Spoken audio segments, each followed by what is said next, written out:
बैसाख के महीने में नवमी तिथि को माता जानकी का प्रागट्य हुआ है पृथ्वी से। शुक्ल पक्ष की नवमी तिथि, बैसाख महीना, पीला चंदन घिसकर उस चंदन को एक सुंदर पीपल का कोमल पत्ता, कोमल पत्ता मतलब एकदम, एक तो पीपल का होता है कड़ला पत्ता, एकदम कड़क हो जाता है, और एकदम होता है कोमल पत्ता। उस पीपल के कोमल पत्ते पर पीला चंदन घिसकर, जो वह चंदन होता है, उस चंदन को घिसकर उस चंदन को उस पत्ते पर रख लें। और महाराज उस पत्ते को मध्याह्न के समय पर, जैसे जब सुबह के समय पर सारी पूजन हो जाए, अर्चना हो जाए, भगवान शिव के मंदिरों में जल समर्पित हो जाए, उसके बाद में जब बाबा एकदम आनंद में विराजे हों, तब जहां शिवलिंग रखा होता है, जैसे ये शिवलिंग है और ये कटी भाग जहां शिवलिंग रखा हुआ है, इस कटी भाग पर जहां शिवलिंग रखा है उसके पास में ही 3 उंगलियों से चंदन का लेपन उस कटी भाग पर करना है। जो उंगलियां लगी रहेगी उसी को अशोक सुंदरी वाली जगह पर स्पर्श करना है, और अशोक सुंदरी वाली जगह पर स्पर्श कर कर कुछ देर तक चंदन लगे रहने देना है। उसके बाद में उस चंदन को वापस निकाल कर लेकर आना है, कटी भाग पर जो लगाया गया है उसको भी निकाल कर वापस लेकर आना है। फिर बाबा का स्नान नहीं कराना है, केवल चंदन लेकर आना है, उसी पीपल के पत्ते पर रखकर। एक डिब्बी में उस चंदन को आप रख लीजिए। कुछ दिन जिसकी नेत्र ज्योति कमजोर है, चश्मा लग रहा हो, श्रवण शक्ति कमजोर हो, सुनाई कम दे रहा हो, उसके कंठ से इस ठोड़ी तक उस चंदन का तिलक लगाना प्रारंभ कर दीजिए, और नेत्रों के नीचे थोड़ा सा वो चंदन लगाना प्रारंभ कर दीजिए। लगभग 20 से 22 दिन तक आप उसका प्रयोग करिए, और एक रुद्राक्ष का जल शिव को समर्पित कर कर उस जल का आचमन करना प्रारंभ कर लीजिए। लगभग 22 दिन लगेंगे। धीरे धीरे फिर जाकर डॉक्टर को जांच करा लेना, नेत्र की ज्योति बढ़ना प्रारंभ हो गई है। पर विश्वास के साथ में। और शिव महापुराण में श्रंभेश्वर बाबा का एक कितना सुंदर वर्णन किया गया कि अगर मान लो कोई व्यक्ति नशे में डूबा रहता है, मदिरा का नशा छोड़ ही नहीं रहा, पूरा प्रयास कर लिया और वो दारू छोड़ने को ही तैयार नहीं, 8 साल 10 साल 15 साल 20 साल 25 साल 30 साल निकल गए और वो मदिरा छोड़ ही नहीं रहा, बहुत तकलीफ में, नया लड़का है, अभी शादी हुई, बहू बेचारी रोती है, घर के बच्चे रोते हैं, पर वो मदिरा का नशा छोड़े ही ना। तो श्रंभेश्वर महादेव का स्मरण करें। बेलपत्री के 5 पत्ते, शमी के 3 पत्ते। बेलपत्री के कितने पत्ते? 5। शमी के कितने पत्ते? 3। बेलपत्र के 5 पत्ते, शमी के 3 पत्र, और काली मिर्च 5। एक पत्र, शमी पत्र सब साथ में लेकर काली मिर्च के साथ में बाबा देव अधिदेव महादेव को, भगवान शंकर को समर्पित करो। श्रंभेश्वर महादेव का नाम लीजिए। जम के बोलो, कौन सा महादेव? श्रंभेश्वर महादेव। आपने कथा में सुना होगा कि शरंभ पक्षी का रूप मेरे शंकर भगवान ने लिया था। किसके लिए लिया था? नरसिंह भगवान को जो गुस्सा आ रहा था, नरसिंह भगवान जो तोड़ फोड़ कर रहे थे, सारे देवताओं को डर लग रहा था, तब भगवान शंकर ने शरंभ पक्षी का रूप धारण कर कर नरसिंह भगवान को अपने पंजे में उठाकर अलकनंदा नदी में ले जाकर डाल दिया। शिव जी ने एक नाम लिया, शंकर जी का एक नाम का उच्चारण हुआ। क्या नाम था? जम के बोलो, श्रंभेश्वर महादेव। आवाज नहीं आ रही है, जरा दम के बोलो, कौन से महादेव? बोल श्रंभेश्वर महादेव की। श्रंभेश्वर महादेव। 5 बेलपत्र, 5 कमल काली मिर्च, 3 शमी पत्र शंकर जी को चढ़ाकर बाबा से श्रंभेश्वर महादेव का नाम लेकर विनय कर कर, बाबा आपकी कृपा होगी तो जीव नशे से मुक्त जरूर होगा। शंकर, आपकी कथा कहती है कि आप राम नाम की मस्ती में डूबते हो और नशे को त्यागते हो। बाबा, मेरे भी घर में एक व्यक्ति, उसका नाम ये है, ये गोत्र है, वो नशे में डूबा रहता है। बाबा, इसको नशे से बाहर निकालो। डोली पसार कर प्रणाम करो। अपने हाथ की हथेली को, जैसे ये जल बहने वाला जो स्थान है, यहाँ ये पानी जो यहाँ से बहकर आता है, अपने सीधे हाथ की हथेली को यहाँ लगाओ। सीधे हाथ की हथेली को यहाँ लगाकर, ये जो जलाधारी है, यहाँ अशोक सुंदरी का स्थान होता है, अपनी हथेली को यहाँ लगाओ। कार्तिकेय गणेश जी का जो स्थान जलाधारी पर होता है वहां हथेली को लगाकर बाबा के शिवलिंग का स्पर्श कर कर जो चढ़ाई हुई सामग्री है उसको वापस उठा लो और लेकर रख दो। शमी पत्र मदिरा पीने वाले व्यक्ति के कक्ष में रख दो और एक बेलपत्र और एक काली मिर्च। जो मदिरा के नशे में लगा रहता है सुबह के टाइम पर बेलपत्र, शाम के समय पर काली मिर्च किसी भी तरह से उसको खाने में देना प्रारंभ करिए। 15 दिन बाबा का चढ़ा हुआ जल शंभेश्वर महादेव के नाम से दीजिए। ज्यादा से ज्यादा 20 दिन 22 दिन के अंदर वो धीरे धीरे मदिरा छोड़ना प्रारंभ कर देगा, मदिरा से दूर होता चलेगा। शिव तत्व है, शंकर ओ घड़ी, शिव ओ घड़ी। फिर से एक बार भगवान का नाम लीजिए। कौन से महादेव? श्रम्भेश्वर महादेव। और ये नाम कोई साधारण नाम नहीं है। कितना भी घर में झगड़ा हो रहा हो, भाई भाई का झगड़ा हो, रिश्तेदारों का झगड़ा हो, कोर्ट कचहरी चल रही हो, अगर आप तकलीफ में हैं तो एक लोटा जल शंभेश्वर महादेव के नाम से शिव जी पे चढ़ाओ। धीरे धीरे धीरे धीरे अंतर आएगा। कोई कोमा में पड़ा है, व्हील चेयर पर पड़ा है, हॉस्पिटल में पड़ा है, डॉक्टर ने कह दिया कि अब भगवान के ऊपर है, हमने सारी दवाइयां दे दी, गोलियां दे दी, सारा इलाज कर लिया, अब ये उठेगा नहीं उठेगा, चलेगा नहीं चलेगा, आगे बढ़ेगा नहीं बढ़ेगा, इसकी जवाबदारी हमारे पास नहीं है। उस समय पर केवल ध्यान देना, अशोक सुंदरी, गणेश जी, कार्तिकेय वाले स्थान पर एक एक चावल का दाना 3 रखो। अगर पी ले तो ठीक है, नहीं पी सकता उसके शरीर पर उस जल को लगाना रोज प्रारंभ करो। धीरे धीरे वो कोमा से भी बाहर निकलेगा, शरीर भी चलेगा और वो आगे बढ़ना प्रारंभ करेगा। श्रम्भेश्वर महादेव के नाम मात्र में इतना बल होता है कि श्रम्भेश्वर महादेव की यहां तक शिवपुराण कहती है कि जब जब श्रम्भेश्वर महादेव की कथा आए और दिल से अगर आपने सुना है तो व्यक्ति रोग से, दुख से निवारण होता ही है। वो श्रम्भेश्वर महादेव। श्रम्भेश्वर क्यों शिव महापुराण की कथा में लोग इतने तकलीफ है, बीमार है तो भी शंकर की कथा में क्यों जाते? इतना धूप है, गर्मी है, फिर भी लोग जाते, बीमार लोग भी पहुंचते, क्यों पहुंचते? उसका कारण है किसी भी तरह से शंकर की कोई कथा हमारे श्रवण शक्ति में जाएगी और वो हमें शक्ति प्रदान करेगी, क्योंकि उसका नाम महामृत्युंजय है। वो मृत्यु को भी जीत सकता है तो आराम जरूर दे सकता है। वो शिव है। कोई कहे गुरुजी हमारा इतना कर्जा हो गया, गुरुजी इतना कर्जा हो गया। गुरुदेव वो कर्जा समाप्ति नहीं हो रहा, हमारा पैसा विदेश में उलझ गया, हमारा पैसा किसी ने खा लिया, हमारा पैसा नहीं आ रहा, हम तो जगह जगह से कर्ज ले लेकर अपना कर्जा चुका रहे हैं, वापिस कर्जे में डूबते जा रहे हैं। हमारा निवेदन है शिव जी के मंदिर में भगवान शंकर को अगर आप जल चढ़ाने के लिए रोज जाते हो, प्रतिदिन जाते हो, आप जब शिव जी को जल चढ़ाते हो तो आप जल चढ़ाने के बाद अपने हाथ की ये 3 रेखाएं, ये 3 उंगलियां, अपने हाथ की ये 3 उंगलियां 3 स्थान पर स्पर्श करो। शिवलिंग का स्पर्श, जगत जननी दुर्गा भवानी अर्थात जिस पे शिवलिंग रखा हुआ है वो जलाधारी का स्पर्श, और तीसरा जैसे ये पानी चढ़ाने के बाद ये पानी यहां आता है और यहां से जो नीचे गिरता है, जितनी मोटाई शिवलिंग की जलाधारी की है उस जगह पर अपनी 3 उंगली का स्पर्श तुमरुकेश्वर महादेव के नाम से करो, और यही 3 उंगली लाकर अपने घर के दरवाजे पर स्पर्श करो। धीरे धीरे गया हुआ पैसा वापिस आएगा और कर्जे से तुम मुक्त जरूर हो। जितनी अड़चने, जीवन की जितनी अड़चने हैं, ये तुमरुका जी के नाम का स्मरण करने से, तुमरुकेश्वर महादेव का स्मरण करने से छूट। यहां तक जिनके ब्लॉकेज बता दिए गए हैं, हार्ट में ब्लॉकेज बता दिए गए हैं, नसें ब्लॉकेज बता दी गई है, डॉक्टर ने कहा है कि बाईपास कराना पड़ेगा, हम यहां तक कहें डॉक्टर का इलाज कराते रहो। डॉक्टर शिव का एक रूप होते हैं, भगवान शंकर का एक स्वरूप अगर कोई है तो वो पूरी दुनिया के डॉक्टर है। आप उनका कहना मानो, पर उनसे निवेदन करना डॉक्टर साहब ऑपरेशन कराएं, कम से कम 10 घंटे दे दो, 10 घंटे के बाद ऑपरेशन करा लेंगे, 2 दिन दे दो, उस बीच में जाकर जल चढ़ाना तुमरुकेश्वर के नाम से 7 बार, एक ही लोटे का जल 7 बार तुमरुकेश्वर महादेव का नाम लेकर चढ़ाना, उसी जल को झेल कर लाना और तुमरुकेश्वर का नाम लेकर जिसकी नसें ब्लॉक है उस व्यक्ति के मुख में देना, और फिर 10 घंटे बाद डॉक्टर से कहना एक बार फिर जांच करो, धीरे धीरे नसें खुलना प्रारंभ हो जाती हैं तुमरुकेश्वर महादेव के नाम में।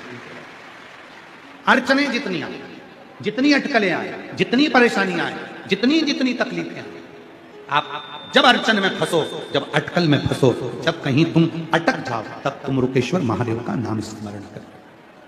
तुमरुकेश्वर। और आज कहने में पीछे नहीं हटेंगे, दिल्ली की इस पवित्र धरा पर आप लोग इतने लाखों की संख्या में आए हैं और पूरा देश इस कथा को देख रहा है, पूरा विश्व इस कथा को सुन रहा है। हम यहां तक कहेंगे मेरी जीजियों, यदि आप गाड़ी से सफर कर रहे हैं, वाहन में सफर कर रहे हैं, ट्रेन में सफर कर रहे हैं, फ्लाइट में सफर कर रहे हैं, कहीं मार्ग से निकल कर जा रहे हैं और कोई अड़चन आपको दिखती है, वहां भी आप 2 क्षण के लिए तुमरुकेश्वर महादेव का स्मरण करेंगे तो आपका मार्ग सुलभ होना प्रारंभ। बेटे को बुखार आ रहा है, बेटी को बुखार आ रहा है, पति को बुखार आ रहा है, पत्नी को बुखार आ रहा है, सास को बुखार आ रहा है, ससुर को बुखार आ रहा है, डॉक्टर की दवाई दे रहे हो, इलाज करा रहे हो, सब कुछ हो रहा है, आपका बुखार नहीं उतर रहा। अब देखने का कितना फल होता है वो देखिए। आप एक कटोरी में थोड़ा सा जल लीजिए, अपने घर में ही जल लेकर आप बैठ जाओ, 108 बार उस पानी को देखते रहो और श्री शिवाय नमस्तुभ्यम कहते रहो। उस पानी को देखते रहो, श्री शिवाय नमस्तुभ्यम, श्री शिवाय नमस्तुभ्यम, श्री शिवाय नमस्तुभ्यम, या पंचाक्षर मंत्र नमः शिवाय नमः शिवाय नमः शिवाय नमः शिवाय, या षडाक्षर मंत्र ओम नमः शिवाय ओम नमः शिवाय ओम नमः शिवाय ओम नमः शिवाय। उस जल को देखकर यदि तुमने 108 बार दिल से शिव जी के नाम का उच्चारण करा और उस जल को उस जिसका बुखार नहीं उतर रहा है उसको पिलाओ और थोड़ा सा शरीर पर लगाओ, आधे घंटे बाद मालूम पड़ेगा कि ताप उतरता है कि नहीं उतरता। जैसे पार्थिव पूजन करने वाली मेरी दीदियां जो पार्थिव का पूजन करती हैं, मिट्टी का शिवलिंग बनाती हैं, घर में गमले के अंदर पार्थिव पूजन कर लेती हैं, मिट्टी का शिवलिंग बना लेती हैं, मिट्टी के शिवलिंग की पूजन कर लेती हैं। मिट्टी का शिवलिंग, याद रखना यह पार्थिव शिवलिंग कोई साधारण नहीं होता। 15 दिन हो गए, दुकान नहीं चल रही है, व्यापार नहीं चल रहा है, कष्ट हो रहा है, घर में 1 रुपया नहीं आ रहा। प्रैक्टिकल करना, कहीं सियोर वाला महाराज झूठ बोलकर तो नहीं जा रहा, प्रैक्टिकल कर देखो। और बिना प्रैक्टिकल के रहना मत। ये दुनिया के लोगों ने सबने प्रैक्टिकल करा। जिनका गर्भ नहीं ठहरा तो उन्होंने सफेद आंकड़े की जड़ का प्रैक्टिकल करा, जिनको नौकरी चाहिए थी उन्होंने बेलपत्र पर शहद का प्रैक्टिकल करा, सबने प्रैक्टिकल करा। तुम भी प्रैक्टिकल कर देखो। 15 दिन हो गए, व्यापार नहीं चल रहा, घर में कष्ट है, पैसे की आवक नहीं हो रही, कोई टेंशन सामने आकर खड़ा हो गया। 15 दिन लगातार रोज अपने गमले में मिट्टी को थोड़ा सा ऊंचा कर शिवलिंग बनाकर वहीं पर पूजन कर वहीं विसर्जन कर। उसी मिट्टी को विसर्जन करने से पहले थोड़े से शिवलिंग का पानी अपने घर के दरवाजे पर लगाना प्रारंभ कर। 15 दिन लगा, 8 दिन के अंदर लक्ष्मी का प्रवेश तेरे घर में होना प्रारंभ। प्रैक्टिकल जरूर करना, बिना प्रैक्टिकल के मत रहना कि सियोर वाला बाबा कहीं झूठ बोलकर तो नहीं चले गए दिल्ली में। प्रैक्टिकल करो, बिना प्रैक्टिकल के मत रहो। शनिवार के दिन जो पीपल के वृक्ष में सरसों के तेल का दीप लगाता है उसको शनि कभी परेशान नहीं। एक बात हमेशा ध्यान रखिएगा, मान लो अगर कोई भारी रोग ऐसा शनि महाराज के कारण हो गया हो, अच्छे काम करते करते उल्टे हो रहे हैं, होते हैं किसी किसी के साथ में, विपरीत परिस्थितियां आ जाती है, अच्छा करने जाओ बुरा हो जाता है, अच्छा कर्म करने जाओ बुरा हो जाता है। तो पीपल के वृक्ष की जो छाल होती है, छाल देखिए, पीपल के वृक्ष में जो छाल लगी होती है, उस छाल को घिसकर चंदन बनाकर भगवान शंकर का स्नान कराकर, अभिषेक कराकर, पूजन कराकर, पूजन कराने के बाद में पिपलेश्वर महादेव का नाम लेकर, कौन से महादेव? पिपलेश्वर महादेव का नाम लेकर वो जो घिसी हुई छाल होती है, उस छाल का तिलक भगवान शंकर को लगा लो और उसी का थोड़ा सा भाग अपने कंठ पर, मस्तक पर लगाना प्रारंभ कर दो। धीरे धीरे जो विपरीत दशा है वो सुधरना प्रारंभ हो जाती है। पर नाम याद रखना, पिपलेश्वर, जम के बोलिए पिपलेश्वर महादेव। आज शनिवार का दिन है, पीपल के पेड़ के नीचे जाना और उस पीपल के वृक्ष के नीचे जाकर चींटियों को दाना देना, चींटियों को भाग देना और साथ में जल का सिंचन कर कराना। माता प्रसूति ने जितने बच्चों को जन्म दिया, 60 कन्या माता प्रसूति के गर्भ से जन्मी। माता प्रसूति के गर्भ से पुत्रों का भी जन्म हुआ, और जितनी कन्या और जितने पुत्र का जन्म होता था माता प्रसूति उनके गर्भ के समय पर पीपल के वृक्ष की परिक्रमा करती, पीपल के वृक्ष में दाना देती, पीपल के वृक्ष में जल का सिंचन करती, पीपल के वृक्ष में पूजन करने के लिए जाती। तो माता अगर मन में भाव होगा भगवान की भक्ति का, भले सामने पीपल का वृक्ष हो, पर भाव अगर मन में होगा तो भगवान संतान भी वैसी ही देगा। जिस व्यक्ति की बीमारी खत्म ही नहीं हो रही, कभी पांव में दर्द आ गया, कभी कमर में दर्द आ गया, कभी पीठ में दर्द आ गया, कभी सिर में दर्द आ गया, कभी आंखों में तकलीफ हो गई, कभी दमा चलने लगा, सांस चलने लगी, कभी डॉक्टर को दिखाया तो थायराइड हो गया, कभी ब्लड कम हो गया, कोई प्लेटलेट कम हो गई, कोई कुछ हो गया, कोई कुछ हो गया, डॉक्टर को दिखाओ। डॉक्टर जो दवाई दे कुंदकेश्वर महादेव के नाम से उसको खाओ।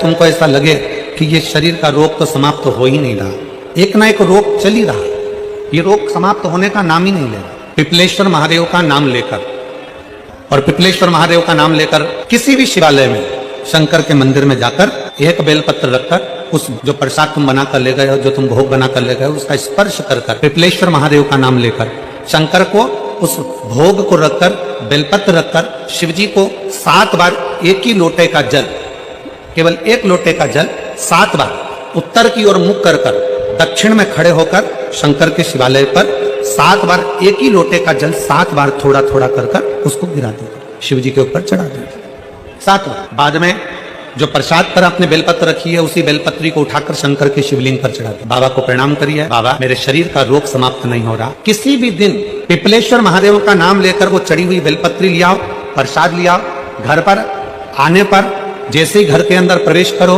सबसे पहले बेलपत्री को चबा चबा कर खा लो। फिर वो जो प्रसाद है उस प्रसाद को 7 गासे थोड़ी थोड़ी देर में 7 बार में उसको खा लेना। बाबा देवाधिदेव महादेव का नाम लेकर, पिपलेश्वर महादेव देव का नाम लेकर प्रणाम कर कर जल का आचमन, हाथ की हथेली में जल लेकर 7 बार आचमन कर लीजिए और शिव का, पिपलेश्वर महादेव का नाम ले लीजिए।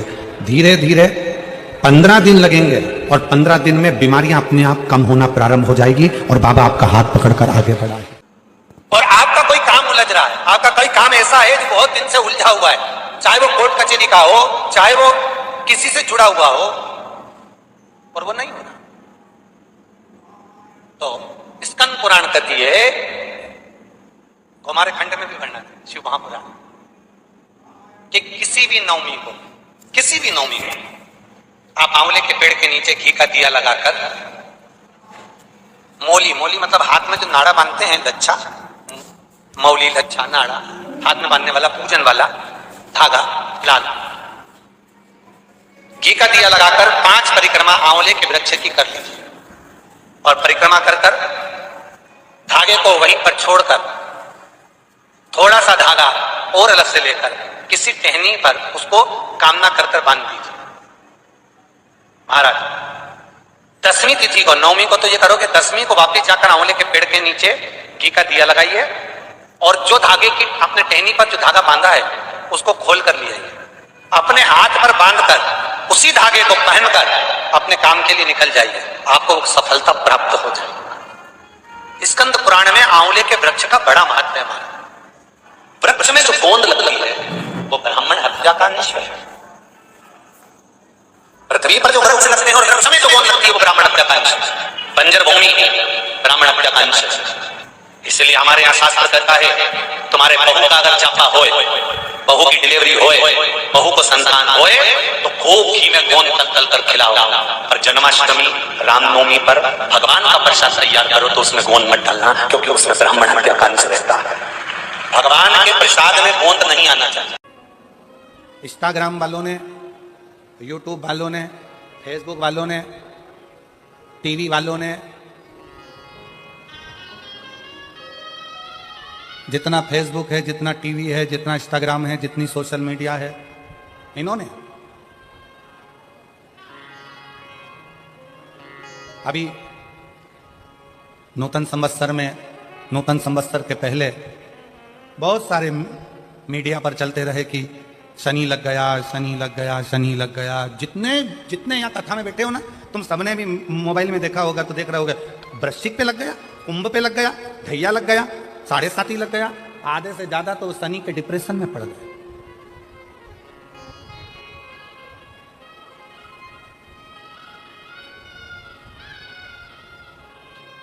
अरे भाई, शिव महापुराण की कथा को उठाकर देखिए, दुनिया के लोगों को शनि लगता है, शनि को शंकर लगता है।